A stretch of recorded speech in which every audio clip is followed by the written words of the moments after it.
Now, Dr. Burk, your research shows that if all of the United States had been fluoridated, that would mean about 70,000 extra deaths because of cancer per annum.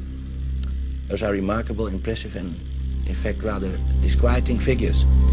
Could you shortly describe your research in this field and what results did you get from it? Yes.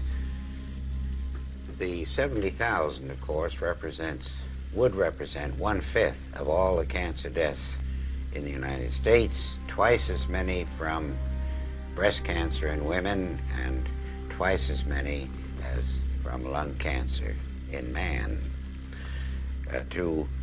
Our studies involve comparing the deaths of all persons in the 10 largest fluoridated cities of the United States with the 10 largest non-fluoridated cities in the United States year by year.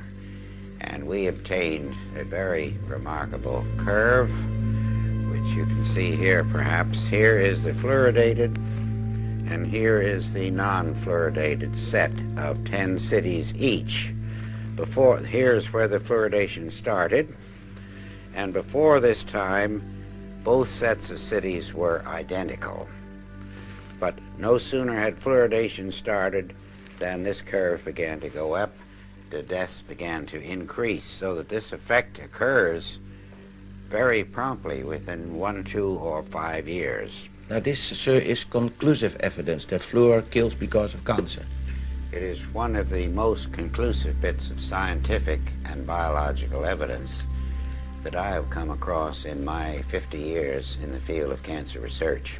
Would this then, in your opinion, be the end of fluor in water, in drinking water? It should be the end, and in the United States, it should so be the end by federal law known as the Delaney Amendment, which says that anything found to induce cancer in man or animals cannot be legally put into the food or drink of man or animals.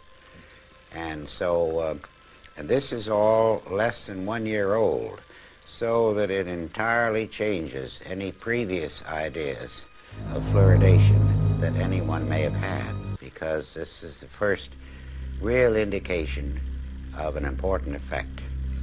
Now, in this country, of course, the state of the dental state of the Union, the way people's teeth look, is incredible indeed. Would you say that stopping fluor had other effects than increasing the dental problems in this country?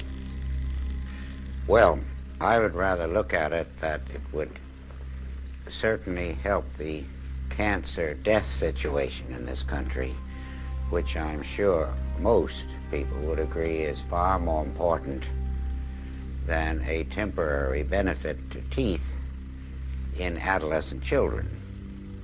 This, you see, amounts to public murder on a grand scale.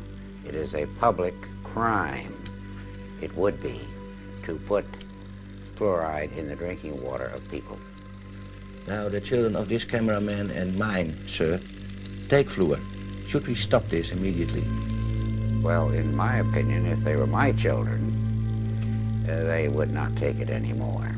I can only recommend for myself, but I would suggest to you that they stop it. Is there a difference in having fluor in drinking water or administering little fluor pills to children? Well, of course, the little fluor pills are a much smaller proposition than drinking gallons of water per day or per week, as well as taking a bath in it and washing your automobile in it and watering your lawns. That's a very massive thing compared to brushing teeth with fluoridated toothpaste. But our work is immediately concerned with drinking water.